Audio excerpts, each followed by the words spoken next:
Coming up on this week's show, unlimited Windows XP codes forever. Play Tetris on a chicken McNugget. And we catch up with DJ Slopes from Slopes Game Room.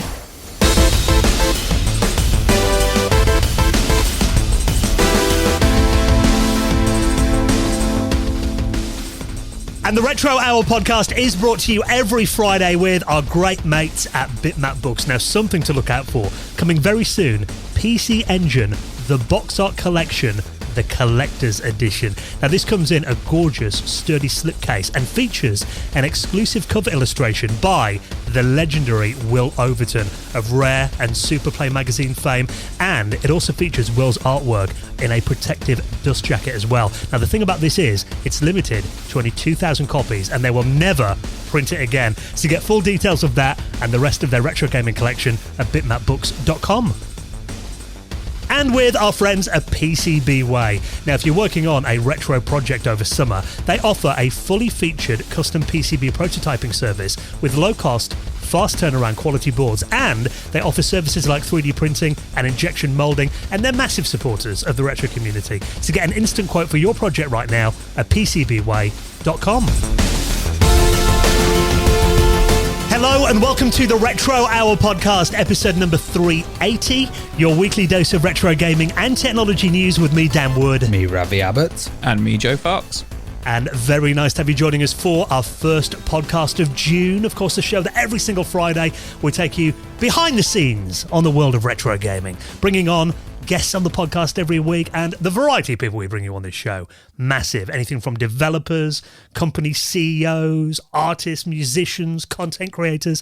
Every single episode, we bring you a guest in the second half. And of course, the first half of the podcast, that's when we basically save you a bit of time. You don't have to follow all the blogs and Google around and check Twitter every day. We give you a little summary of all the big headlines and the stuff that's been happening in the world of retro from over the last 7 days with our little expert panel of geeks, I think it's fair to describe us all as. And now that we're well into summer, I'm getting ready for a couple of weeks away, just getting the Nintendo Switch loaded up with retro games. Because, of course, that's what all us true gamers do, isn't it? You know, we don't enjoy any sunshine. We just sit inside playing video games throughout the summer. Absolutely. I remember last time I flew out with Dan, his Switch was left on in a bag. Oh, yeah. And it massively overheated. And I think you nearly wrecked your Switch when we went out last time. You know, they actually did an announcement because I went to Poland this weekend just gone. Was out there at Pixel Heaven. I'll talk about that in a second.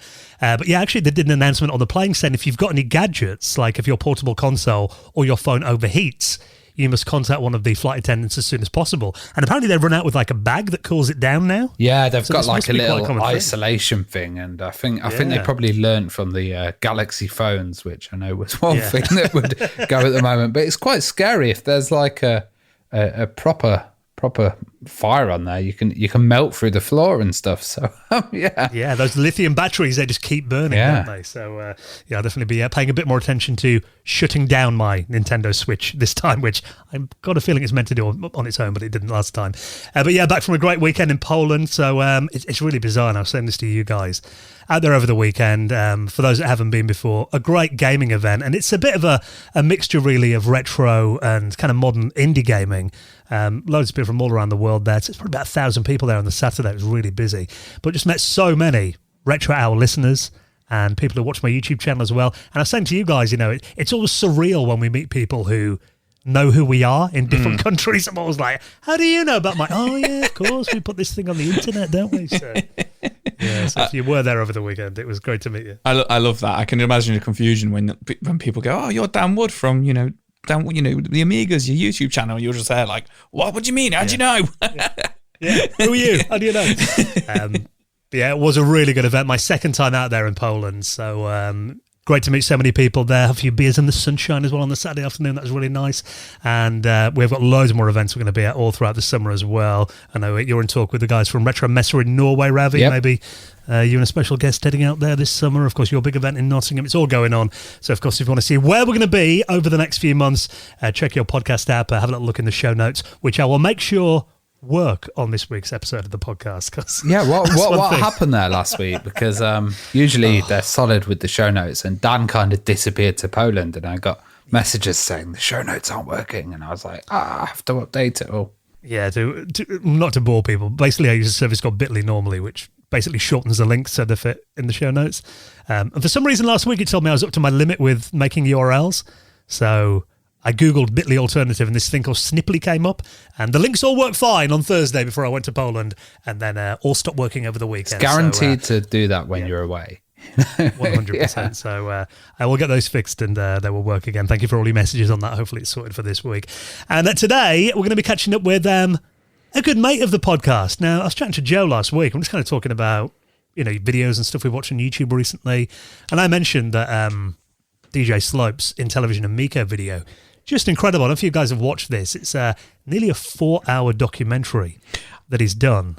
And it's the most in-depth thing that you could, the most in-depth investigation really into the whole Intellivision Amico drama, I guess you could say, or saga. Yeah, you know what? I've seen it everywhere. Like, so many people weren't covering the drama. There was outlets covering how good the documentary was, that Slopes put out, and the fact that it was like 4 hours, and I think it took him like 5 months to make it or something like that. Absolutely fantastic, and it's quite a bit of a sad story from his point of view as well. Like, I don't want to spoil our interview with Slopes, but kind of like where he was at, how he felt when the Intellivision was kind of first announced, and his interviews with Tommy Tallarico and all this kind of stuff, and how it's how it started and how it kind of ended for Slopes, as well. Yeah. And obviously he doesn't go into too much of that in his kind of documentary about it, because it's not about him, it's about the story of it and the drama of it and stuff. But talking to Slopes about it all, and how he was covering it from day one, and he covered it for years, and kind of like how he feels about it now and stuff like that. It was really interesting to talk to him about it and kind of see his point of view and everything from it. And obviously I love Slopes videos as well. I absolutely love his complete history videos. I just whenever he brings one of them out, I'll just sit there, especially when it's Sega Mega Drive stuff or Sega, stuff that started on the Sega franchises. Absolutely fantastic videos. He did the Castlevania one, which was absolutely fantastic. House of the Dead one a few years ago as well. So it was really great to chat to him about that, because I wasn't on the first interview you guys did with him, which... No, we had him on, knocking on for 5 years ago. Yeah, January 2018. Was the last time we had him on, so it was really great to have him on again, wasn't it, Dan? Yeah, and also catch up. I mean, the Intellivision Amico, we kind of covered this when it was all kicking off, and it was this concert. Tommy Tallarico, he kind of bought the rights to the classic Intellivision brand, that was around in the 80s. Originally, the Intellivision sold 3 million units back then, made by Mattel, and obviously we've covered the original one as well. But this was kind of a mission to kind of bring the Intellivision brand back as a couch-based gaming console, and this launched as a crowdfunder back in October 2020, but of course so many delays and so much has been surrounding this as well, and there's been so much criticism of it, and now there's all these rumors that Tommy stepped away now, and the company's run out of money as well. So, but weirdly, I mean, we do talk about this as well, that the Intellivision Amico has been relisted on Amazon again recently. So we don't know whether, I mean, I'm not holding my breath this thing's ever going to come out, but they do keep showing up in places. So yeah, and Slopes' video he did, I mean, like I said, it was several hours long, but for me, I was working away a couple of months ago, and I had an hour commute there and an hour back, so I literally put Slopes' video on the Bluetooth in the car and just listened to it like a podcast. Yeah. So it was really interesting to hear, and I mean, it's by far the best coverage of the whole Intellivision Amico scandal so far. So we're going to be catching up with Slopes Game Room, kind of about what he's been up to as well, and obviously talking quite a lot about his incredible Intellivision Amico video. So always nice to catch up with people, and can't believe we left it almost half a decade since we last had him on. So Slopes Game Room, he's going to be our special guest, and he'll be on the podcast in around half an hour from now. Now, there is plenty happening in the world of retro, and we're going to talk about something that actually delayed the start of this week's podcast in just a moment, possibly the most addictive retro game that you can play in your web browser in just a minute. Before we do that, though, I know this caught your attention, Joe. This is a game originally came out back in 2004, Metal Gear Solid 3 Snake Eater. Now, this came originally on PS2, PS3 there's a version of as well. I remember the HD version of it, but this is coming back with a proper full-on remake. Yeah, so like you say, 2004 for the original on PS2, and then 2011 maybe 2012 they did the HD remaster where you got Metal Gear Solid 2 and 3 for PS3 and Xbox 360, which have become really expensive actually, because they're quite solid HD remasters. But yeah, this isn't a remaster of the original game or anything like this. This is a complete remake of Metal Gear Solid Snake Eater, and they're calling it Metal Gear Solid Delta Snake Eater. And it's going to be coming to PS5, Xbox Series X and S, and Steam, which a lot of people are quite happy about because of the original Snake Eater never came out on PC. So I don't quite understand what it is. Like, Dan said we're experts in the area at the beginning, but that word just slipped out. I shouldn't have said that. Yeah. You'll soon realise as you listen to the podcast. No, Metal Gear Solid Snake Eater is that a follow-on then? And So what's the kind of theme of it? Because I'm looking at the trailer here and it's very animal based. Yes. So I'm going to go into a full Metal Gear Solid, Metal Gear breakdown now. So you've got in the mainline series of what we kind of know today. So there was the ones for the MSX in Japan, which were called Metal Gear 1 and 2. And then you got the Western Nintendo kind of releases of them, which were based on those games, but weren't those games for the original NES. And then in 1998, I think it was, you got Metal Gear Solid, which follows the story of Solid Snake. Then there was that was on the PlayStation 1. Then you got Metal Gear Solid 2, Sons of Liberty, for the PS2. And then the third one was Metal Gear Solid Snake Eater, which was actually set in the 1960s, whereas you play as, I don't want to get too much into it, but you play as the original kind of Solid Snake, who's called Big Boss, who the Solid Snake as we know it is a clone of. It's all really, like the story and everything. It's too hard for me to explain in 30 seconds. But Snake Eater is the one that came out in 2004, and essentially you're in the jungle in that one. And it looks very Vietnam kind of. Yeah. In the Cold War, isn't it? Yeah, it's during the Cold War. I can't remember the exact story. It's a really, really good game. I've not played it for a long time. But yeah, a lot of the kind of game mechanics of Snake Eater, because obviously the Metal Gear Solid games are kind of based around stealth and, obviously CQC, Close Quarter combats and stuff like that. You can use a lot of, there's a camouflage function in it. So you camouflage yourself so the enemies can't see you, and you've got to kind of blend in with the, your surroundings, blend in with the jungle, blend in with the sand and the mud and stuff like that. Yeah, this is straight out of Apocalypse Now, this kind of intro at the moment. 100%. And then the reason it was called Snake Eater is because of how you kind of healed yourself and stuff. One of the ways you could heal yourself in Snake Eater was you would hunt animals as well, because the idea is you're on a solo secret mission, in the jungle. So you have to hunt and kill animals to feed yourself and stuff like that and heal. And then also you could break your bones. If you got hurt, you got shot, you had to actually heal yourself. You had to actually patch up your wounds and stuff like that. It was really, really in depth for PS2. And now obviously this is a complete remake. So it's not a remaster or anything like that. They completely built the game again. But what's interesting about it is it's a Konami game. And Konami, they've kind of disappeared over the last couple of years. They've been just doing their pachinko machines in Japan.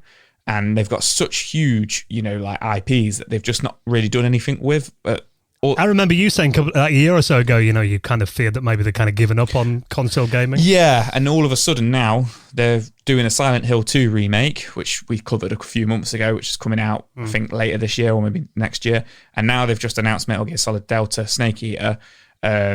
Unfortunately, it's not got anything to do with Hideo Kojima, who is the father. He invented Metal Gear and was the director of all the Metal Gear games. Unfortunately, he had a falling out over Metal Gear Solid 5 Phantom Pain, which I think came out in 2015. And he no longer works for Konami. So they have kind of released a statement, not addressing that, but just saying, the developers of Metal Gear Delta are going to make sure that they make the game as, as good as the original and as faithful to the original, and hope that the fans embrace it and enjoy it. So kind of a semi kind of acknowledgement that he's not involved with it. But what's also interesting is they have announced along the side of it that Metal Gear Solid 1, 2, and 3, the originals, they are going to be released for PS5 and modern consoles as well as re-releases. So they are remasters, and it's nice to see Metal Gear Solid 1 getting that remaster, because we didn't get that when number 2 and 3 came out, at least in the UK. I think Japan might have got it. So I'm really excited to play them. It always seems that Metal Gear Solid is one of these titles that pushes a system graphically. Oh, yeah. And looking at this, it does look absolutely mind-blowing. And I like the fact that it's got all these modern graphics, amazing effects, but it's kind of recalling back to its older kind of roots. Yeah. Well, I do remember I was reading as well, Snake Eater, that was originally meant to be a launch game for the PlayStation 3. Oh, wow. Okay. But they were working on it for, because the PS3 kept getting delayed. Yeah. So in the end, they actually moved the development back to the PlayStation 2. Oh, okay. So that's why it was one of those that really pushed the PS2. Yeah. Oh, yeah. In terms of graphics. Yeah, graphically. I mean, the Metal Gear Solid games, graphically, have always been amazing. Metal Gear Solid 4 was an early PS3 game in the end, and graphically, that looks fantastic. I remember getting Metal Gear Solid 5 for my Xbox One and saying to my brother, who's a big Metal Gear Solid fan, he was always a big Metal Gear Solid fan. And I remember saying to him when Phantom Pain 5 came out, that might have been the best looking game I'd ever seen. That was next gen. Like it looked absolutely astonishing, amazing, because it's set in the desert and then it moves into the jungle, funny enough. And I remember so you're absolutely spot on there, Ravi. Like Metal Gear games completely push the consoles to their limits usually. So fingers crossed this will be a big one. PlayStation exclusives as well, so they probably push sales as well. Yeah, absolutely, they are usually. But yeah, when this first got announced last week, I thought it was only on PS5, but the trailer I'm looking at now says it's on Xbox Series X and Steam as well.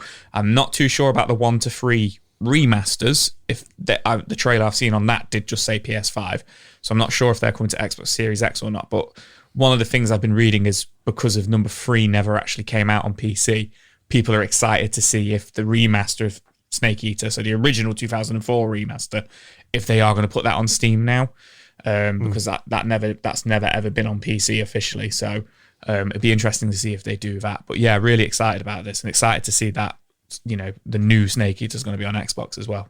Yeah, and this is only a little 2-minute 20 trailer they put out so far. We haven't got a release date or anything. Nothing like that. No, unfortunately. Yeah, I'll link up the trailer if we have a look. I'm sure it won't be too far away, hopefully. Now, what about this? Combining two of Ravi's favourite things, McDonald's and Tetris. Yeah, McDonald's is far from my favourite thing. So you're more a Burger King guy, aren't you? Yeah, well, I'm for personal reasons, I'm not a fan of these huge franchises, especially Ronald's one. But this is... I'm more a Greg's guy. Greg's. None of them. Cook your own food. But yeah, this is interesting. They've kind of... In China, they've released this, obviously, Tetris is the big thing at the moment. Everyone seems to be talking about it. There's releases coming out, and they've released a little handheld. Yeah, which go ahead and talk about the shape of it and stuff. It's really, for me, I'm just kind of like, this is like a slight upgrade on the tap that they used to release in the 80s. It's better than what we were getting Happy Meals over here, I'll give them that. Yeah, it's really interesting, isn't it? Because it's apparently to celebrate the 40th anniversary of the chicken nugget, but it is Tetris on a plastic chicken nugget. So it's a little, imagine kind of like graphically the Tiger kind of Tiger handheld things from like the 80s and 90s. But it's a fully functioning Tetris with the big McDonald's M in the bottom right corner. Yeah, it's a chicken nugget. So I thought it was the size of a chicken nugget as well, like kind of like an inch tall, but it's big. It's like the size of like a hand. It's like I would have a say probably the original, like an iPhone or something. Yeah, like an iPhone, maybe not too far off like a Game Boy Pocket. But yeah, man, China are definitely getting better toys than what we are in the UK at the moment.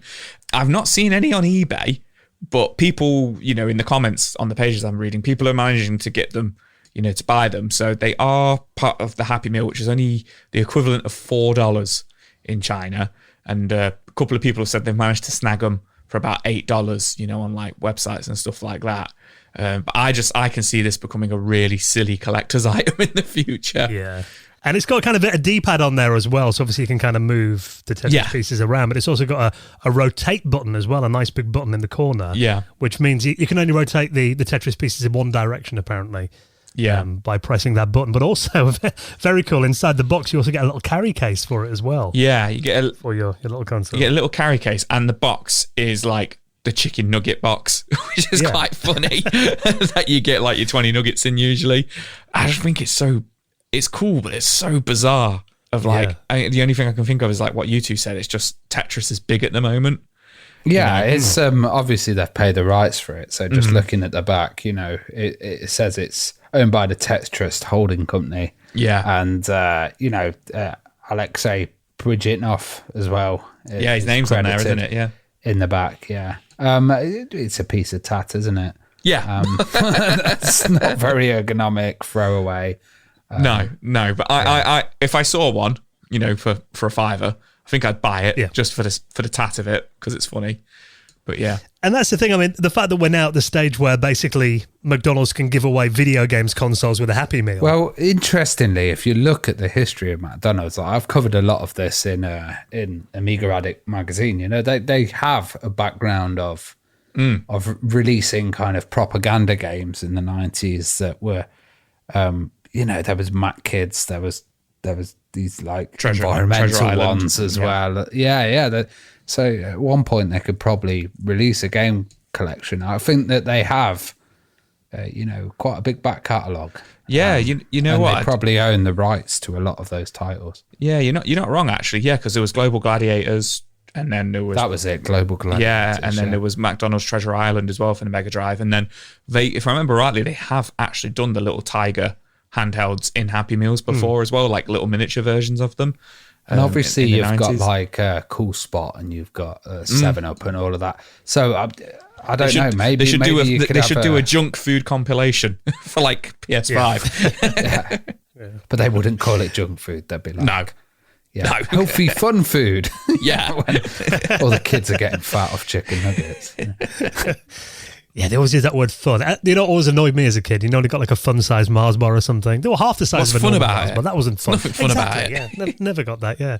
So that is very cool. And I think, I've got a feeling you're right, Joe. These are definitely going to become collector's items, particularly if they're only available on China. I've got a feeling these are going to be on eBay for like a ridiculous amount of money very soon. So, even in the 80s and 90s, I remember going to car boot sales and there'd be these people with like Happy Meal toys and there'd be a whole kind of industry in it. It's like Pez or something. It's like a weird kind of collectible. Yeah, so they are available only in China at the moment by the looks of it. And there's a little YouTube video if you want to kind of watch out with the Tetris plays and a McDonald's McNugget. So I'll link that up in our show notes as well. Now, Windows XP, that does seem to be the operating system that just never goes away. You've got a Windows XP box, haven't you, Ravi? Yeah, I've got 2 actually. What about this? If you're interested in setting up Windows XP, do you remember back in the day? I remember as being, a bona fide nerd, I queued up in the rain to get hold of a copy of Windows XP. I wasn't that nerdy. On launch day, right? Yeah. I was there for the launch. That's pretty mad. I remember seeing, was it Windows XP or it was Windows 95 where they had the Friends cast? Yeah, that was 95. Doing a whole video of it. Yeah. XP was Longhorn, wasn't it? That was turned into a... No, that was Vista. Yeah, it was Chicago was Windows XP. The code name, yeah. I believe. Oh, that might have been 95. Yeah. No, Whistler, that was it. Windows Whistler was XP if you're talking code names. But yeah, I remember, it was 2001, October, pouring down rain, standing outside PC World on a Saturday morning, I think it was, waiting for them to open to go in and snag my copy of Windows XP. Now, back then, we only had dial-up internet. It may have just got cable modem in. Yeah, I'm not sure, but I've got a feeling I had to go via my my housemate's computer. We had like a LAN cable where we ran it between our rooms, and he had the modem connected to his machine, and then I could go online via his. That's the way it worked. But I remember not being able to activate Windows XP online, so I couldn't get on the internet. So what I had to do is, you might remember doing this, Ravi, having to ring the Microsoft hotline and actually putting the numbers in, your serial number, to get an activation code to make sure that Windows I never rang those guys. I was on dodgy sites. Yeah, actually, I forgot about it. I used to run those websites, didn't I? But now it turns out that you don't need to call the Microsoft hotline or Google around for a Windows XP activation code, because the algorithm has been cracked and there is now a keygen that works on Linux. So after 22 years since the operating system came out, it is now really simple to activate new Windows XP installations without a crack or anything like that offline as well. So basically someone has just reversed the way that Microsoft used to generate these codes back in the day. Yeah, this is really interesting. I don't think you can actually buy, I'm trying to look at the moment and see if you can actually buy a Windows XP license. And no, definitely not. There doesn't seem to be anybody like from Microsoft selling them, but also any of the support lines are kind of shut down. I know they tried to move a lot of people off Windows XP, I think the NHS hacking thing was quite a big, shock for some people on it with the ransomware and stuff like that. But that was the last update they did, wasn't it? The WannaCry patch they did for it about a decade ago, I think. And that kind of shocked a lot of people outside Windows XP. But in the developing world, it's still quite used quite a lot. I've been to quite a few internet cafes, and people still access it using Windows XP. So this is quite interesting, and it's a trend as well that cracking and making keygens has always been a kind of art, and getting the algorithm cracked and replacing it with a keygen. Often you'd get ones where you put one code in and then it regenerates a new code. I can imagine that XP activation algorithm was pretty tough if it's taken this long, and Microsoft would have invested heavily in its kind of copy protection. And well, we did have Dave Plummer on, didn't we, from Dave's Garage. He used to work for Microsoft, and he mentioned that basically he put Microsoft Bob, some of the code in that, didn't he, into Windows XP's activation to kind of bloat it a bit. To make the file size, too big to kind of pirate back then, I guess, back in the dial-up days. And also there was another thing where there'd be a lot of people that had OEM codes that would be like retailers. So there'd be a lot of retailers that, would package Windows XP with every single one of their machines, but they would have like a do everything code, you'd be able to apply it. And those got leaked onto the internet for a while, and that was how people were activating it and kind of getting it to all work. It's I guess that's not the serial though, is it? It's the actual activation. And if that is something impossible to do with the servers not being there, this is useful. And I don't know if I can say if it's piracy or not, because you can't purchase it. Yeah, I mean, technically it is, but it kind of falls under that abandonware thing. And I mean, there have been ways. I mean, if you Google Windows XP serial number, one comes up straight away. You can put in just activate offline with that, pretend you did it over the phone. Yeah. There's been ways to do it for like 20 odd years, but I think the fact that you can now generate, fresh working codes yourself without having to kind of reuse all these ones that are all over the web is, quite a handy little tool to have for, because I mean, Windows XP these days, it's definitely more in the realm of retro enthusiasts, I guess. Where for sure. And like, I thought it would be around forever. It's such a big system. I don't know if you've used Legacy Update as well, which is a really good piece of software that basically updates all the security on it, because going online on that, I wouldn't be doing my banking on Windows XP. Well, that is one thing the Register are talking about, and they say on here, whatever you do, don't go online with it. And they say the latest version of a web browser you can run on there is Internet Explorer 8 or SeaMonkey that came out about a decade ago, or there's Opera version 36. MyPal is one that I've been using, I was going to say, there is a new kind of modern, retro browser for XP called MyPal that does work on there.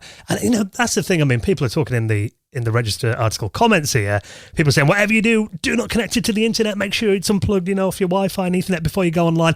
People always talk like the second you connect a 98 or a Windows XP machine to the internet, within seconds you're going to get hacked or get malware.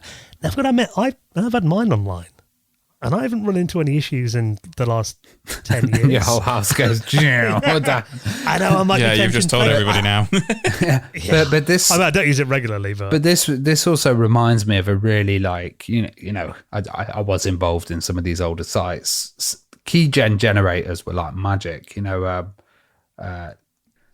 just being able to put a code in and then generate something new, and doing it through mathematical algorithms is pretty amazing. And back in the days we used to do it with lots of things. I'm not going to talk anymore. Let's go on to the next story. Check the After Hours podcast if you want to hear more about that. But I mean, it's still funny to me that Windows XP is now kind of retro and abandoned. Like I said, vivid memories are queuing up to get a new copy of that. So it is very cool. There is something very nostalgic. I mean, back in the day, people used to kind of rip the look of Windows XP. I remember people calling it, the Fisher-Price theme. Those kind of big, bloaty blue and green blobby kind of windows and that bliss wallpaper. But there is something very cozy about booting it up and looking at it again these days, isn't there? So it's definitely always going to have a place on one of my retro systems at least. So I'll link up that article in the Register if you want to read more about that. Now, I had to literally drag these guys, virtually at least anyway, off this game so we could start this week's podcast on time. This is a game you might remember as a kid, and this has been recreated as a free web browser game that is possibly the most addictive browser game you've ever played. This is Screwball Scramble. You're going to be frustrated at this, weren't you, Joe? I was getting incredibly frustrated with it because you guys were smoking me. You were getting well ahead of me. But I just want to say, my entire life, not that I think about Screwball Scramble like every day or anything like that. I don't know why. I always thought it was Screwball Scrabble. Scrabble's a very different game. Scrabble is a very different game. But yeah, I grew up with this game as well, Screwball Scramble. For those who don't know, it's a kind of a board game / toy. It's like a mechanical toy, isn't it? Where you've got to get a marble. Is it kind of magnetically based as well? Yeah. There's a timer on it, and it's like you've got to move the little marble. It's like a pinball, isn't it? Yeah, it's like a ball bearing. Yeah, you got to move it from one side of the track to the other, but there's like obstacles in the way, and you've got to use magnets and move bridges, and you use the controls of like dials and buttons, don't you, to move the ball around. And it was a really, really frustrating game, and it came out in the 70s, and I think to this day you can still buy it in toy shops and stuff like that. But yeah, this has been completely recreated to be played in your web browser by a Redditor called Captain Pepper, and I think it's fantastic. I was fully addicted to this, playing this earlier on. You use your mouse to kind of like use all the different buttons and dials and stuff. But I was positively terrible at it. I could not get past the first bridge for a good 5-10 minutes. And we were all talking on audio before we started recording this. And you guys were like halfway around the board on your first go. Well, I was more of a fan of Mousetrap when I was a kid. Yeah. I don't think... We had this, but it wasn't called... It was called Run Yourself Ragged in the UK. Oh, was it? Scrabble Scrabble. Oh, okay. Yeah, it was a name of it in the 80s. But yeah, Mousetrap was great. That was a similar kind of concept. But I don't think it's as fun as this. Like, just playing this again, it does seem more fun. And I love these kind of browser-based titles now. You're getting emulators built in browsers, and it's just really interesting that the browser's kind of becoming a platform. Yeah. Well, I mean, yeah, it has been for a while, and I think that's the thing. Just it plays these kind of games really well. But I mean, they are productivity killers, aren't they? Yeah. The fact that we spent about 10 minutes on this before we started the podcast. So I want to say, if you've got any work to do this week, do not fire this up on your web browser at work. Otherwise, it's going to be the rest of the afternoon gone. But yeah, very well done. So I'll link that up if you want to play it. It is completely free. Now, this is a legendary game on the Mac that is back again for the PlayStation 5. The old school Macintosh shooter Marathon returns. Yeah, so Marathon first was developed and published by Bungie, and Bungie are famous for Halo, and it came out in 1994 for the Mac, and it was basically the Mac's version of like Doom or something, wasn't it? It was that big at the time. Yeah, and also it was probably the best game you could get on the Pippin, which was short-lived. Oh, yeah, I forgot it came out on that. Yeah, which was the short-lived kind of console that Mac released. It is a really cool game, and this looks like they're kind of continuing the story in a FPS way. So like Bungie, they've been really good with Marathon. They've put it out and they've released all the assets, and everything for the game trilogy is freeware. So they've also released Marathon 2's code out there and everything. So they've kind of, it's not a remaster or it's not a remake. It's like a reimagining and trying to get people into this world. I've had on and off stuff with this. So like I was a huge Syndicate fan, and they did this whole Syndicate FPS, and I played it, and it didn't feel like it was relative or related to the old game at all. It had a few elements in there, and it was kind of like they were slapping a name on something. But Marathon, I think, is one of those games that, like they've done so many Halo titles, haven't they? They've totally hammered Halo. I think Marathon could work quite well. And interestingly, this seems to be a kind of world building game. So yeah, it hasn't got the single player campaign apparently. Yeah. So there's a lot of these kind of world building and base building games that are becoming the trend at the moment, where you're kind of given a space or a map or a planet, and you kind of, develop it how you want. So it's going to be interesting to see if there's like crafting features in there, ways to like upgrade your base and play it as multiplayer. But I think this is also going to survive on the fact that, the online area is populated, and games like this, they're good, but the online community kind of doesn't take to it. They just get a bit abandoned. And it does look interesting, however, because there's all these islands, there's ships out in space, there's a different approach. So I think this could bring it to a new audience, the whole world of Marathon.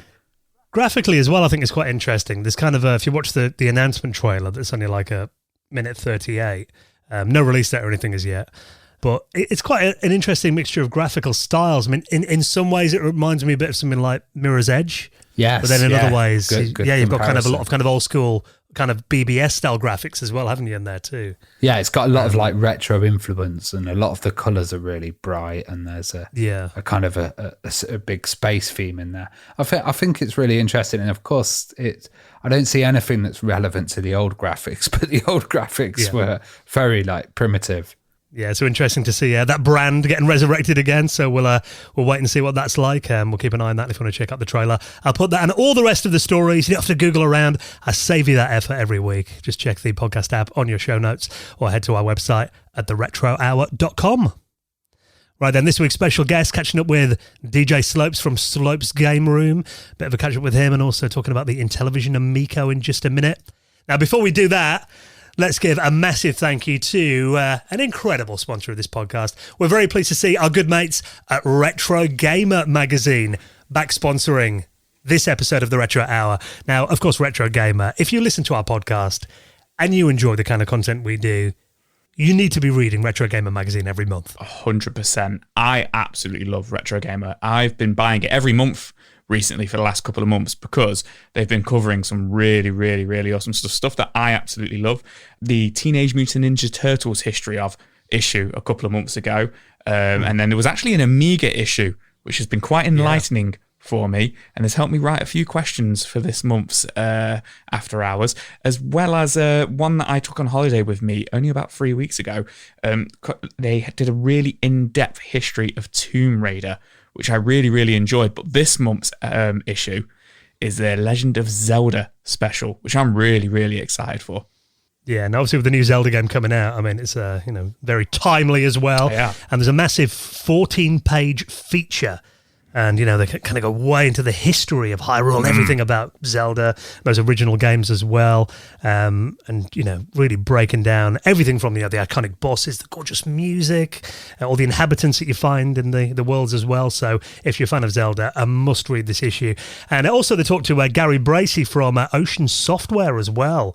Talking about his time at Ocean, looking back on all those massive games from Batman to Whizball to Street Hawk and Knight Rider, and the Ultimate Guides they do as well. They're going to be looking at Gunsmoke, Capcom's rootin' tootin' follow-up to Commando and Bonanza Brothers, Sega's sneak-based arcade gem from back in the day.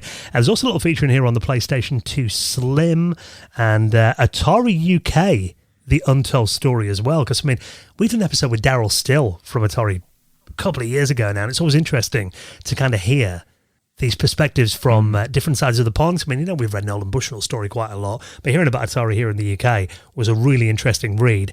And there's also a special feature on It Is So Bad, The Power Glove. I was like, what?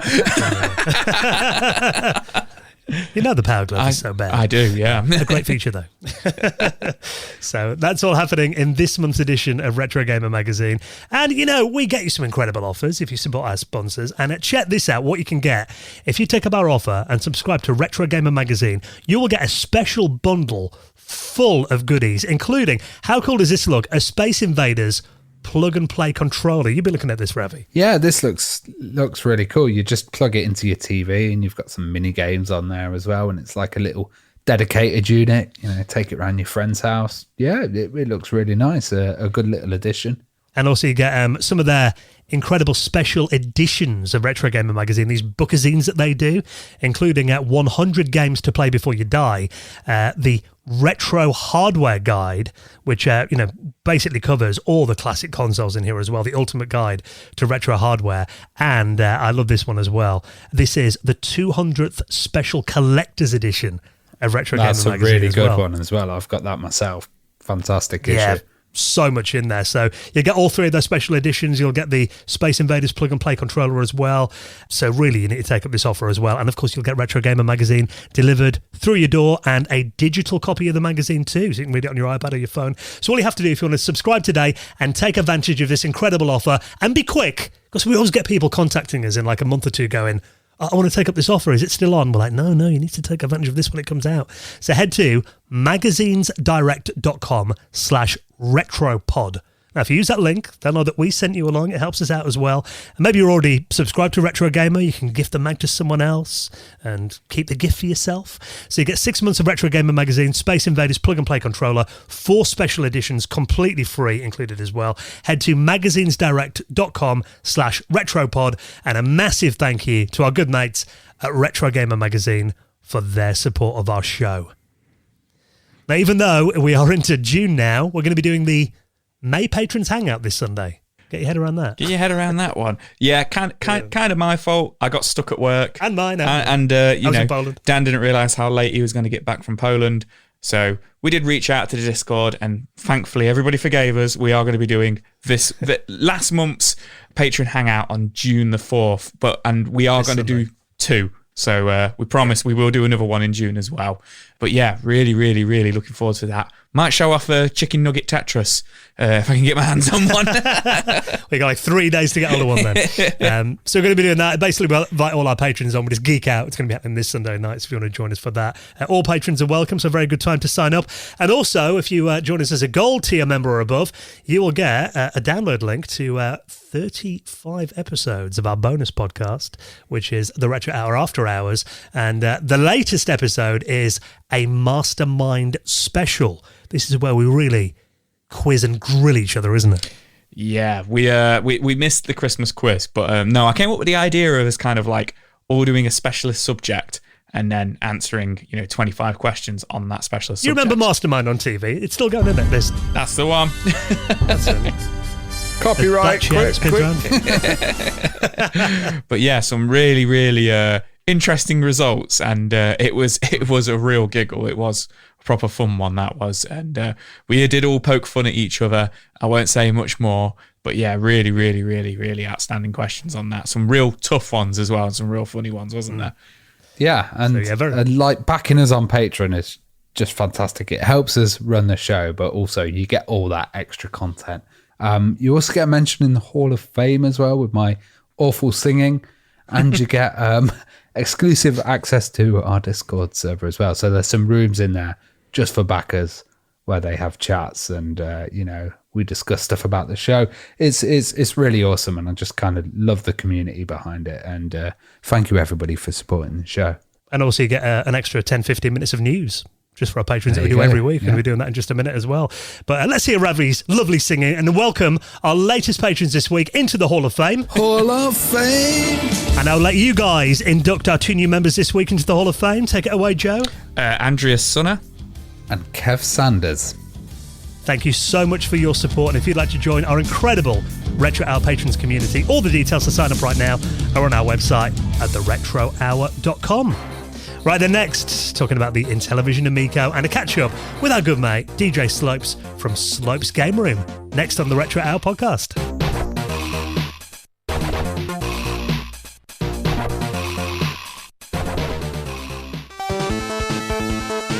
You're listening to the Retro Hour podcast, and it is time to welcome on this week's very special guest.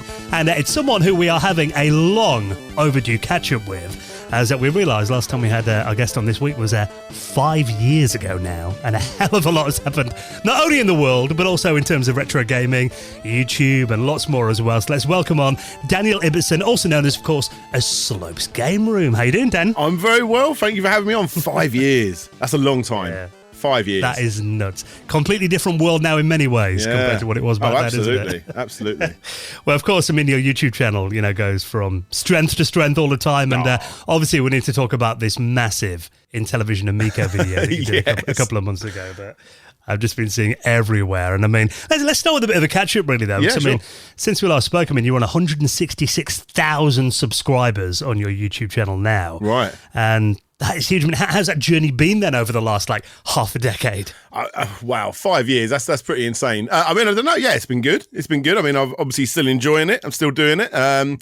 I'm always trying to push the way I make my videos and how I edit them and all that sort of stuff, which slows it down. But I think the end result is better now. I think it's just crazy thinking back from 5 years. I'm just always trying to push forward, and I think I'm doing that. Yeah, I think it's great to see you grow. I remember, about 5-6 years ago, discovering you in the gym of all places. And I was watching your videos about the Disney VHSs. I don't know if you remember those early videos, and really enjoying it. So I'm really pleased to see how well you're doing. And hang on a minute, you discovered me in a gym? Yeah, in the gym of all places. I was in the gym, and I was watching YouTube while I was running. And then I thought me and you bumped into each other in a gym, and I'm like, man, that is seriously infrequent. I don't go there very often. No. We'll have to keep that bit in. But our next question is, what challenges have you faced then while growing your channel, and how have you overcome them? Probably just more trying to keep the balance of family life and work life. I suppose last time we spoke, I was pretty much still in a full-time job and doing YouTube on the side. And at that time, I was literally working 9 to 5 or whatever the hours were, and then doing that same amount again and going to bed at 2 o'clock, 3 o'clock in the morning, which I don't suggest people do, because I made myself very ill, just constantly pushing myself so hard to constantly meet that deadline for myself to get a video out every week. And when you quit and now you've suddenly just got a whole extra 8 hours or whatever it is per day, it takes a long time to try and get that balance of no, you don't need to do that amount anymore. And, you got to try and get that nice focus between the two. I mean, obviously as my kids get older, they need a lot more attention as they get older, and you're playing a lot more games with them and doing whatever else. So I think it's just that work-life balance, trying to find that good middle ground. Do you kind of feel sometimes like the YouTube algorithm's kind of your boss now sometimes? Yeah, to a degree. I mean, I've always been very lucky in the way I create my videos. If we want to get technical with monetization or whatever else like that, I've always been very lucky in the sense that my videos are very evergreen. And when I say that is in my top 10 videos of every month, I'll still always have videos that I created 4 or 5 years ago. And if I was doing the latest review on a Call of Duty or whatever the game may be, it would do very popular for a few days, and then it's just dead in the water after that. Where my videos, I'm just constantly adding to the pile of videos that are evergreen. That's the content I've always made. So I've never had to chase what's popular right now to please the algorithm. I just keep adding to the pile of my own content, and in that regard, I've not had to chase the algorithm too much. From time to time, for instance, right now I'm looking at doing an Evil Dead complete history, where I look at the creation of the movies and its comics and its video games. So I mean, obviously I'm going to aim to do that now, because obviously there's a new Evil Dead movie, but for the most part I tend to just do what I fancy. Yeah, and people could still watch that video in 5 years and it'd still be interesting. Exactly. Yeah. I mean, in terms of, making your videos, has that process kind of changed much in the last 5 years or so then? And the process of doing it and deciding on the topics and the production? Not so much the topics. I'll just do whatever I fancy. Sometimes I get so many suggestions I can never keep up. So, I mean, it's getting harder to do kick scammer episodes these days because, they took the money and they ran away. I mean, it happens all the time, even to this day, and it's just, I hate to be that guy, but it's not an interesting story anymore. I've told that story so many times. I've now got to find far more interesting, complex kick scammer stories. So they're a bit more complex because you have to find the really interesting stuff. So they're a bit more infrequent, but I think they're better now for the most part.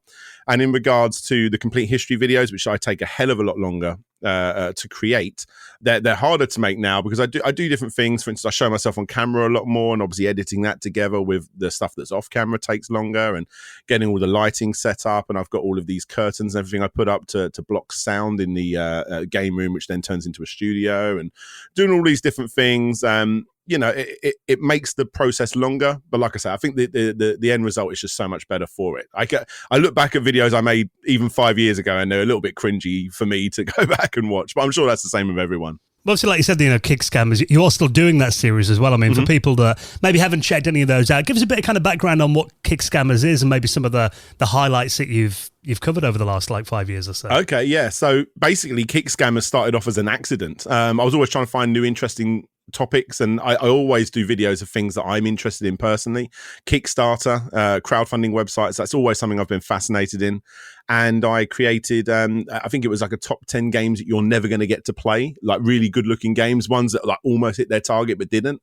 And I did that, and it just did really well. And I'm like, okay, let's see what else I can do. And then obviously the scams started coming in, and it did really well. And I just found it so intoxicating to do that sort of content. I look at it personally as my junk food content. After working on Pac-Man, The Complete History, or Castlevania, Complete History, whatever that may be, my life just becomes obsessed with that franchise. And I need something a bit junk foody just to sort of reset myself before I work on another one. I mean, Kick Scammers. So I look at not just scams these days, but also interesting stories based around Kickstarters. But I mean, obviously the big one, which I think is my best video I've ever created, was the Amico scandal video, which I released earlier this year, which took me 4 months to create. That was really, really hardcore. I mean, I've done well over 100 Kick Scammer videos, and the majority of them are like top 5 or top 10 sort of videos. So I mean, there are literally hundreds and hundreds to choose from. I do prefer to make ones that are based on gaming and video game consoles and stuff like that, because I think they work that way. I think that pleases everyone then. Yeah, absolutely, and it keeps it relevant to kind of like the original channel as well, I guess, doesn't it? Yeah, exactly. Focused. So you've touched on kind of like trying to find a fresh Kick Scammers and it not being the same story and over again. How do you kind of like pick that up and research it? How do you go like, right, I'm going to do a video on that one? Do you have to kind of go through, troll the internet and kind of find something? Oh yeah, for sure. Or do you just kind of see it in forums that you're in and stuff? Yeah, I mean, so there's so many different places. I've got my own Discord where people like to share Kick Scammer news, good and bad. I've got there's obviously places like I don't know if I can say the word, but the something Kickstarters on Reddit. It's a bad word, a Kickstarters. I don't know if I can swear on this, but there's a place there. I also do Kick Scammer news, where I just find the interesting good and bad stories based on all different things of Kickstarter, Indiegogo, all that sort of stuff.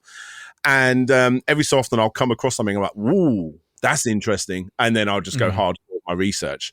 And that's exactly what my next Kick Scammer is all about. It's one that I picked up as an interesting news story. And now I'm like, wow, I need to turn that into a full video. That's something that there's a lot more meat to that bone, And that's all about, give you a quick brief history on this one. So there's a Nintendo Switch and PlayStation 4 game called The Outbound Ghost, and by the time this comes out, that video should be released as well. But the idea of it is it was so heavily badly ported due to the popularity they got on Kickstarter by a new publisher, by a publisher called Digerati, that by the time it came out, it was just completely unplayable. It was an RPG, and every time you had to fight someone, you can imagine pretty much all the time, it was like a 14-second load. It was absolutely horrendous, to the point where the developer had to DMCA his own game to try and stop people buying his own game to try and get all of this cleared up. So you can go and buy a game right now that you can't buy digitally on Steam, Switch, PlayStation Market, all that sort of thing, because of what happened on Kickstarter. So there's another example of, they didn't take the money and run. This is just a really good, well, not good, it's a bad, but it's an interesting story to document. That's fantastic. So has any of them ever reached out to you? You do a Kick Scammers video, and then, they reach out and they, kind of maybe have a go at you, or even kind of try and say their side of things. Has that ever happened at all? It rarely happens. But yeah, it does happen. I never forget. So I used to be a lot more harsh, and I think I'm a bit more professional these days. But one of my earlier videos, I think I may have even done this one before we last spoke, but I did a video, and I think I called it the the Kickstarter scum that ran away with your money 7 times so far. Yeah. So that didn't sound too good. But the idea of it was this guy that he would do a Kickstarter, he would run out of money. So to try and make more money for that one, he would do a new Kickstarter for a new thing and then try and, the extra money I get for that will bang that. And it just kept going 7 times and he never fulfilled any of his Kickstarters. So I did this whole big video. And I remember I think it was the first realization that, I'm actually a bit more notable now online. I remember looking over at my wife who was helping me just collect this information together. And I said, do you think this guy will actually see this video? Like, will he? I don't know. And then I remember it was like a day, maybe 2 days later, he became a Patreon of mine. Oh. And I'm like, ooh, I don't know how to feel about this. At first I was like, who cares? But then I'm like, actually, no, he's giving me money that some people would say robbed. I tried to reach out to him. He didn't reply. I refunded him and we've never spoken since. That was one example, but it was really, really quite odd. I had a lot of people get in contact with me over the Vega Plus video I made many moons ago, to the point where the video almost got taken down, but I managed to keep it up. I did one where I said that this guy was stealing assets from another game and he tried to take the video down. I'm like, well, but you are doing this. And they left it, Do you have to argue that with YouTube then? How does that kind of work? In that instance, I had to argue that with YouTube. Basically, when I say argue it with YouTube, they sent in a request and then YouTube have to look at that.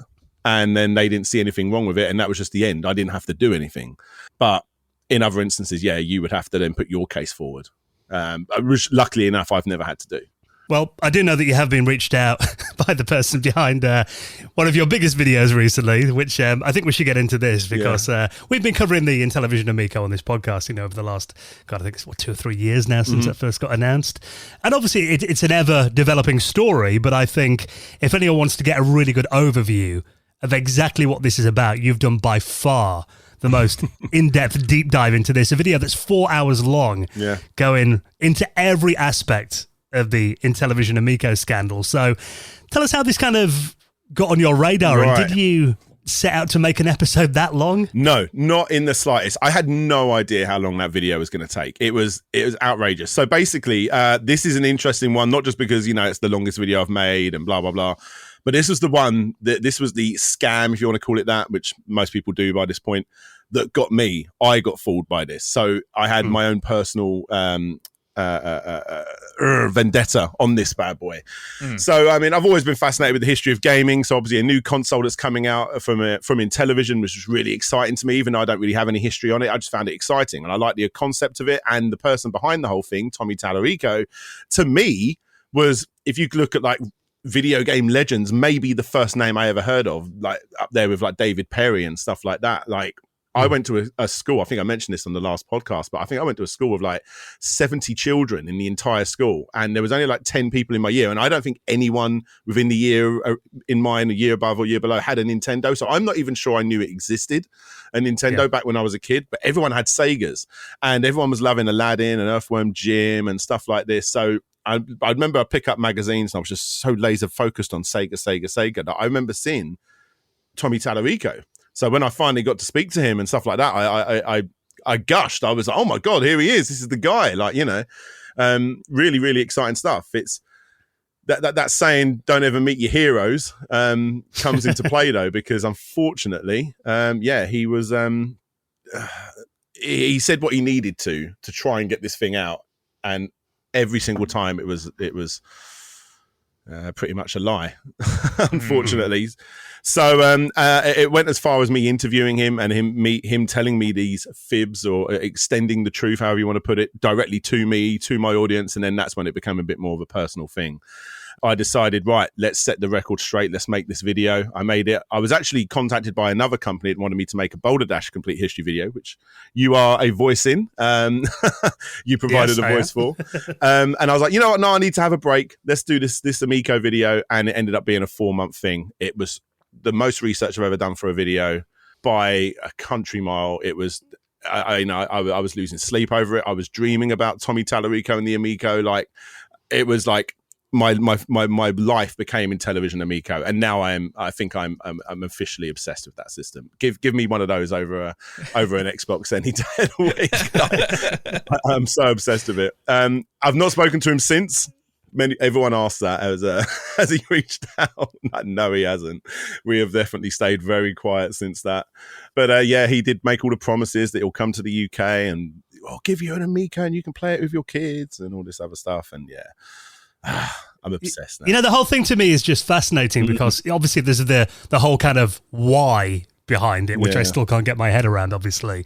And the fact that I don't know if you're the same, but I mean, especially since I watched your video, I actually do kind of want one now. If they release it, I'd probably buy one. 100%. 100%. I know I've got like the whole YouTube thing to fall back on, and that's why it's interesting. But like at the same time, I'm so fascinated by this. So fascinated.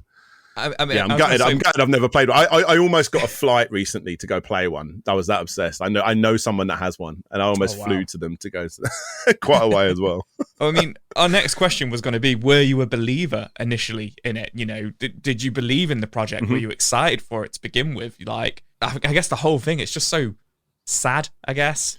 It is. It is big time. Since that video's come out, I've been contacted by quite a few people.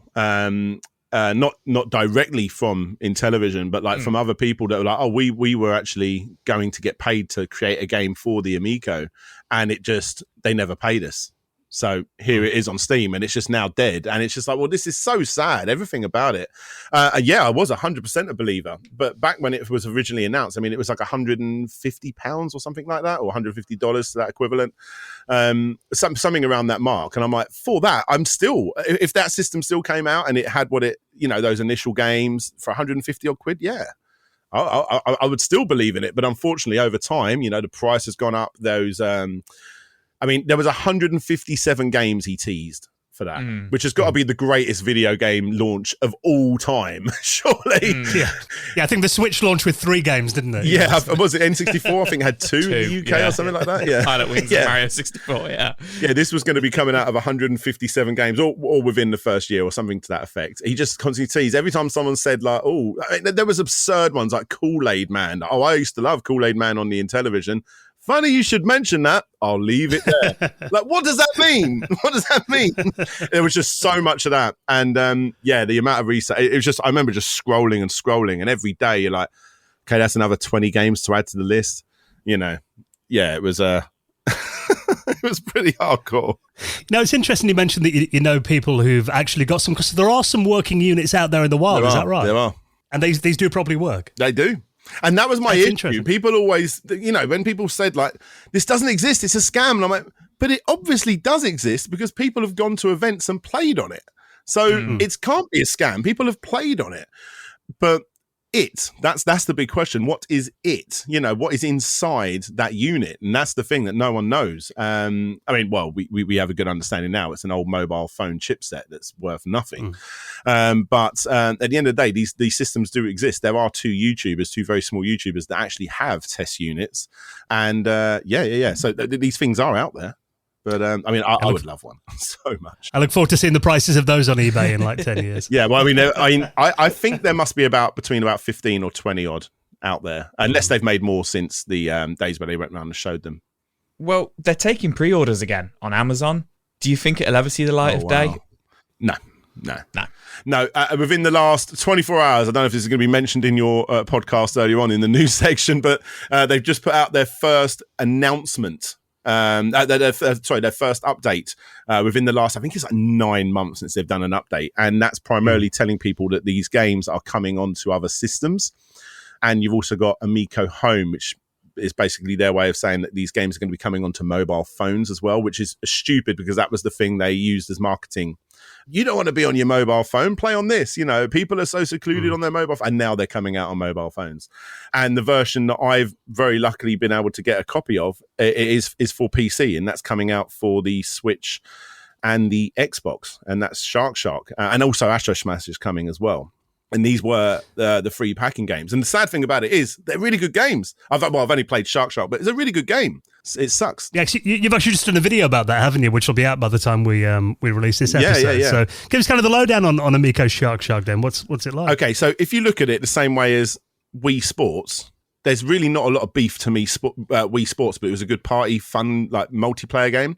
It's the same with this. There's only 12 levels in Shark, but as a multiplayer game, as long as you have people of the same level as you, you're going to have a great time playing Shark. It's really good fun, but you wouldn't want to spend 350 quid to play it. You know, it's as its own game for a Switch. If it's like a tenner, maybe, I don't know how much it's going to be, but if it's about a tenner, it'd be good fun.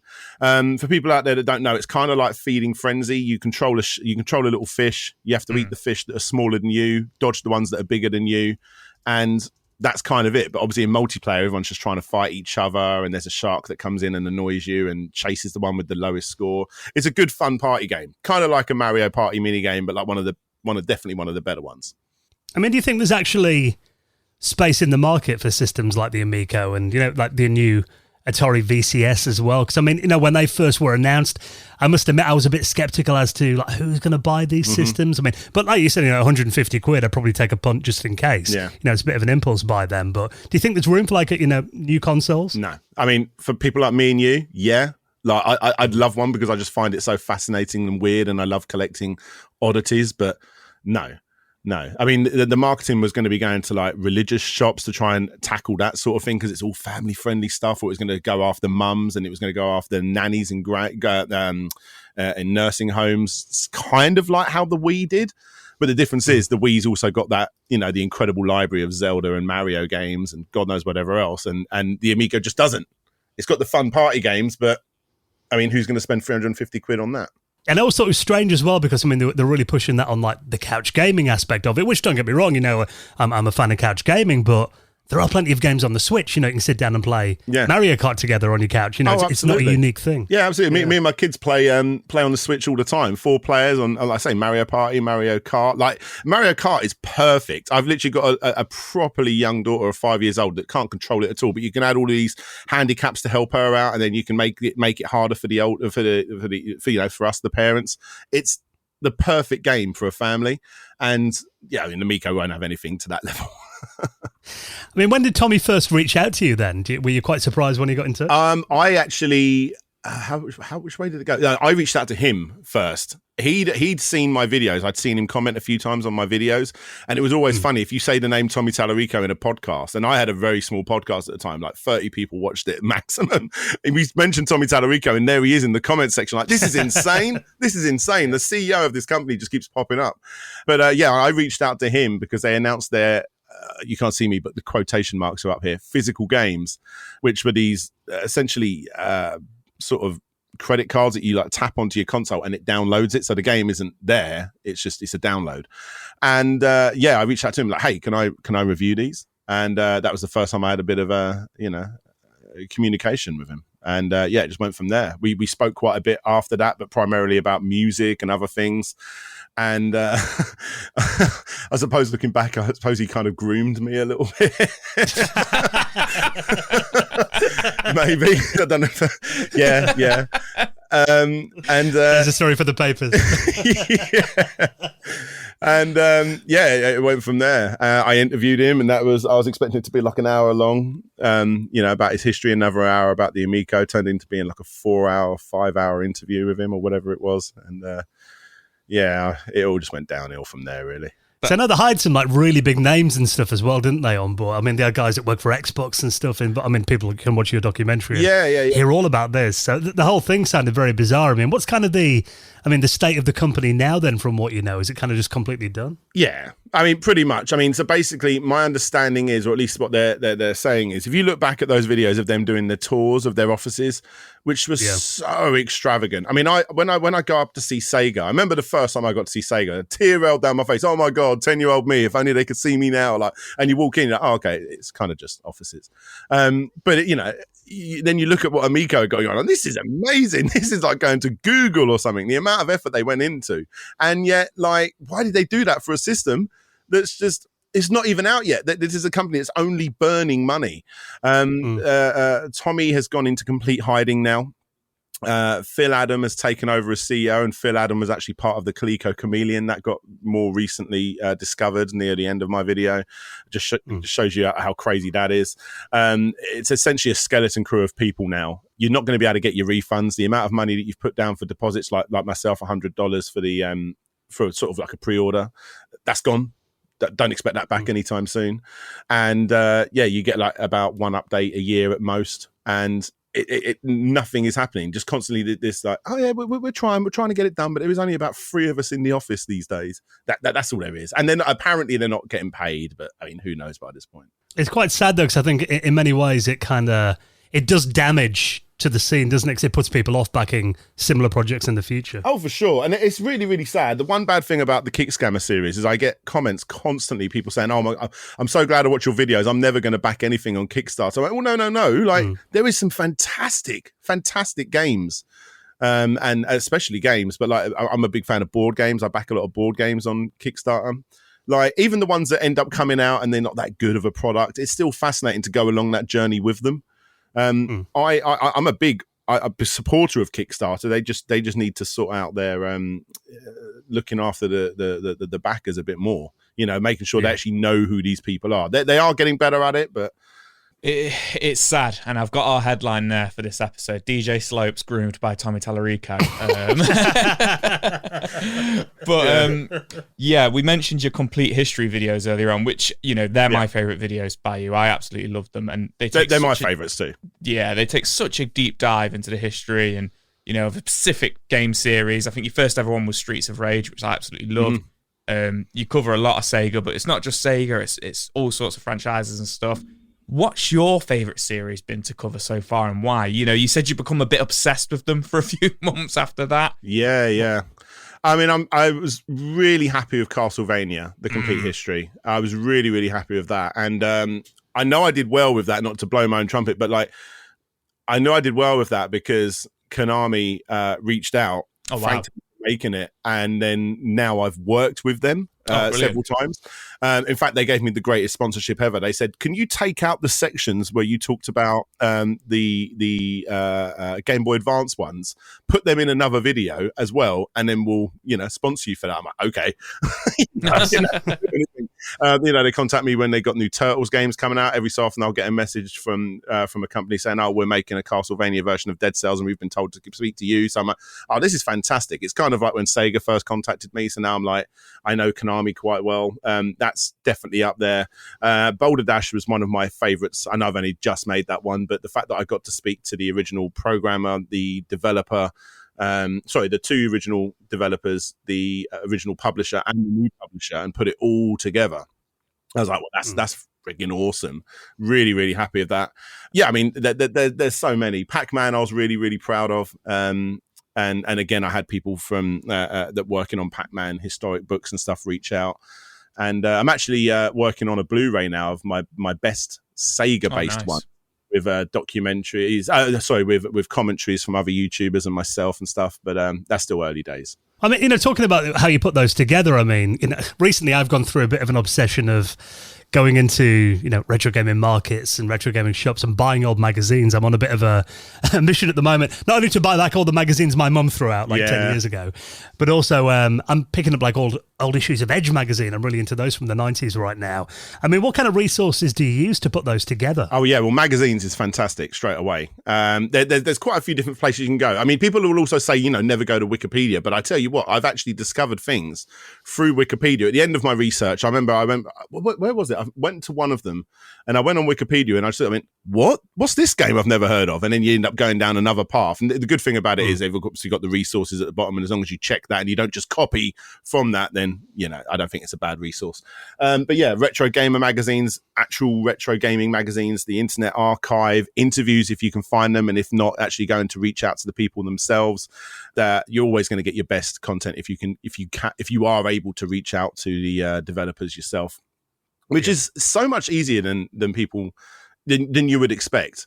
Just type in their name in, like, oh, well, there's their Facebook. Hello, can I speak? Yep, there it is. Boom. And it's just, a lot of the time it is that simple. I mean, it goes very deep. I've got quite a few Google Drives full of different magazines and stuff like that where I can resource and go back to in case they ever go missing on Internet Archive. So yeah, there you go. You're giving away our secrets there as well now. You just reach out. Just say, do you want to come on? Yeah, that's the thing. It's like, often, really, that person said yes. Okay, great. People are often interested to talk about what they've worked on. I think you're fine. Oh, yeah, for sure. I mean, for the most part, people are proud, of what they've done. Yeah. Yeah, I mean, there's only been a couple of instances where people are like, and it's normally when I've tried to reach out to a couple of Japanese developers. I know once, I forget his name now, but the creator of Power Stone, I tried to reach out and said, look, hey, can I interview you and talk about Power Stone? Because I want to do a Power Stone complete history. And he just will not talk. You have to go through all of the correct means of speaking to who is it? It's Capcom, I think it is. Yeah. I'm like, okay. I mean, and then it doesn't go anywhere. But it only rarely happens. Yeah, I've been trying to get someone on this podcast to talk about Rise of the Robots for the last 5 years. Right. No one's getting back to me about that one. So. I wasn't a part of it. Please, no. Yeah. Never heard of that game's got it wrong. I was never involved. Yeah. So, what other channels have you been checking out recently? Other YouTubers you could recommend? Yeah, okay. So I'm really bad with names. I have to look back through. But I remember when I went full time as a YouTuber. Not even full time, but when I started trying to promote my own stuff, that's when you start finding the smaller channels. You always have your Angry Video Game Nerds and your Metal Jesuses like at the top. That they're the ones that are going to get promoted the most. They do the best with the algorithm and stuff like that. But when you start discovering the smaller channels, that for the most part tend to stay small because they're so obsessed with one particular subject, they are sometimes, and more often than not, actually the ones that I tend to gravitate towards. There was a couple that I shouted out recently. Someone's just done a huge Jet Set Radio documentary. So it's the Masterpieces series. K is They, very small channel. We're talking 3.1 K subscribers. They've just recently done I think it's like an hour and a half documentary on Jet Set Radio Future, all about how impactful that game was. And I was like, I think that's so fascinating. The amount of effort these people go into on one game. It just shows, because they've got so much passion on that one game, you're going to find way more information out on a tiny channel like that than you would on a big channel that covers it. Also, the Hansen 01 done a video all about drum and bass music in video games and the rise of drum and bass music all the way from the Ridge Racer days and up. I found that absolutely fascinating. There's a couple of good suggestions for you. Yeah, Kutsky, the famous DJ Kutsky, he's got his own retro gaming channel now as well. I'm checking him out quite a bit. But there's a few suggestions for you. Yeah, you've actually done some videos, haven't you, like recommending YouTubers that have got under 5K subs. Yeah. You've done a few of those in the past, and I found a few great ones through your videos on that, which definitely worth checking out. Oh yeah, it's a great thing to do. You've always got to spread the love. I do it now via my social medias because then I can get a lot more out more frequently throughout the year. Because those videos, they don't do well for the algorithm and stuff like that, but I still want to be able to promote these smaller channels. So yeah, I do it via social medias and the YouTube community tab. In terms of gaming and your console collection, how's that kind of changed in the last 5 years or so? Are you still much of an active collector? Have you got any new additions? My favorite system is the Mega Drive. I get games for it quite infrequently, in all honesty, because they are just shooting up in price. Games that Sonic and Knuckles, like my all-time favorite game. That was £60 on Japanese import, and now it's like closer to 200, and that was only in the space of a few years. It's crazy. It's absolutely ridiculous. For the most part, I'm playing indie games for like the Switch and stuff like that. I've got a stupid Switch collection, close to 200 physical games.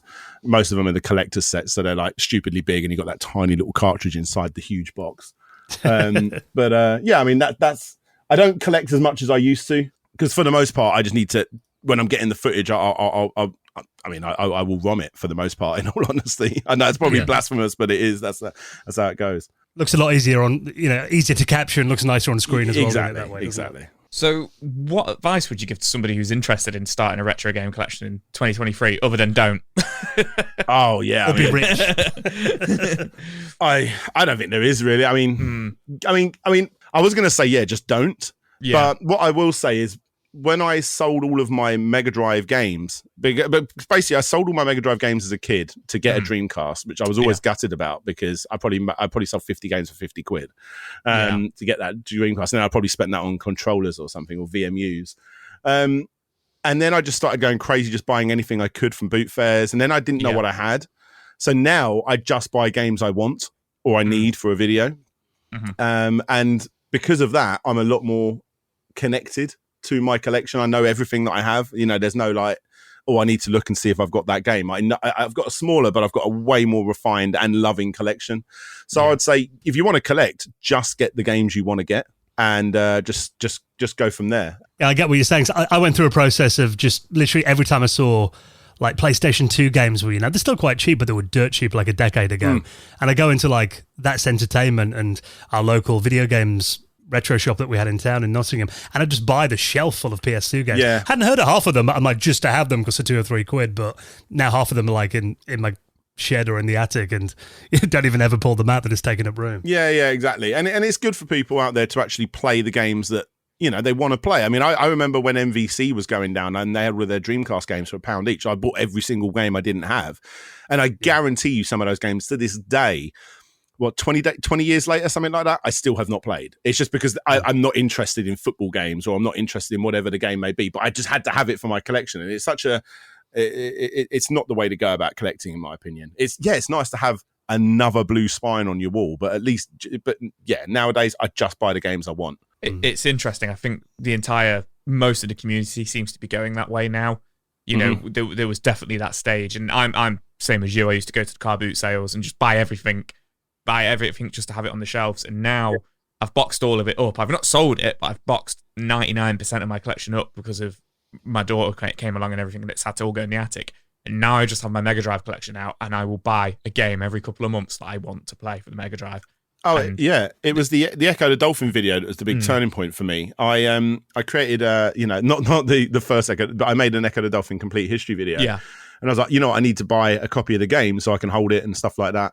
I bought it, and then I went and put it in the box, and I was like, oh my God, I already own a couple of copies of this. I just didn't know what I had because I was just buying games all the time. So I was like, no, let's just sell the lot. And there you go. And I think in terms of like the prices going up, I mean, Joe and I were talking a couple of weeks ago that we're looking at the prices of like, the Sega 32X. Oh. And Joe, you kind of feel like you've missed the boat on getting one of those now, don't you, Joe? Because the prices have gone up so much. They've gone up so much, yeah. I remember it's absolutely insane. I mean, I bought 25 years ago Knuckles Chaotix for £15. And that is a £200 to £300 game now. The really annoying thing about that is I was moving house at the time, and I had to sell a few things. So I was like, okay, I'm going to sell that, which is a real shame because I generally quite liked it. And I sold it for like £120 or something like that. And then the next week they announced Sonic Mania, and all retro Sonic games tripled in price. Oh. And I was like, damn, literally a week later, and it was all in box and everything. Manual looked like it'd never been touched. Yeah, you never know if there's a right time to sell, though, do you? It's always a very exactly. tough balance. I mean, I've got Streets of Rage 3 on my shelf. It's probably it's definitely the worst Streets of Rage game out of all of them. Yeah, it's worth stupid money now, like a few £100. Yeah, it's insane to think that's just sitting up there, that thing under the big thick layer of dust. It's nuts. It's nuts. I always look at them and I think, that's my that's my daughter's uni fees. 100%. Yeah, that'll pay for my funeral when I'm 80. Yeah. Do you ever fear that the bottom will drop out the market and will be worthless in like 20, 30 years? I don't know. I really don't know if it will. I feel like everyone keeps saying this, but I haven't seen it happen yet. I mean, it's just getting more and more popular because more and more people are able to get online and see it. From back in the day when you didn't have as readily, everyone wasn't readily accessible to the internet, then it was only really popular if you found worth a lot of money if you found someone that was willing to spend that money. But nowadays you will always find someone that's willing to put down stupid money to get it over someone else. So I just can't see it going down. I mean, even Switch games, some of those are stupid money now. Skylanders, can you believe Skylanders, the most throwaway game of like the last decade potentially, is worth almost £200 on the Switch because it was a rare game. And it's like that is a system that's still popular to this day. It's bonkers. Well, I mean, in terms of getting away from the screen and getting out and about, I mean, obviously in this post-pandemic world, events are back on again. I saw that you were at OLL in Norwich a couple of weeks ago. I mean, any more events that you're planning on getting out to over summer? I definitely want to go to Play Expo, but I think that's more in October. Summertime's my family time, so we'll go to the Netherlands. There is a big retro gaming museum there somewhere, so I'm going to try and visit that. But yeah, I'm all about the family in the summer. Go out on holiday, go to Disneyland, all that sort of stuff. Have a bit of a break from it all. Yeah, you need it now. For sure. Yeah, we went out to Florida last year and it was awesome. And now I'm just like got to go see more of the world. Yeah, no, 100%. I mean, in terms of your channel and anything coming up over the next couple of months, anything you're working on now that you can tell us about? Well, yeah, I've got that Switch game. What have I called it? I've called it a really good clicky title. What is it? The Switch game that Kickstarter destroyed. That's what I'm working on now. Like, nice. But other than that, I want to work on like an Evil Dead, and then I'm going to start looking into my next complete history. Which I'm in that mind space at the moment where it could be so many different things. So I'm possibly looking at like all of the Illusion games to do with, Mickey Mouse and all that sort of stuff, because Japan actually put a hell of a lot more under that umbrella. It's not just World of Illusion, Castle of Illusion. They have like all Quackshot and everything like that under it. So that may be quite a good, interesting history piece. Who knows? Who knows where I'm going to go? Normally I go in there thinking I'm going to do one of these games for a complete history and then end up doing something completely different. Well, whatever you do, mate, it's always quality viewing, and the amount of views that you've got on your channel and subscribers proves that. So best of luck with it all, and let's not leave it 5 years till we catch up again. Yeah, definitely. Yeah, a bit sooner next time. Awesome. Thanks, guys. All the best, Dan. Nice to talk to you, mate. Cheers, guys.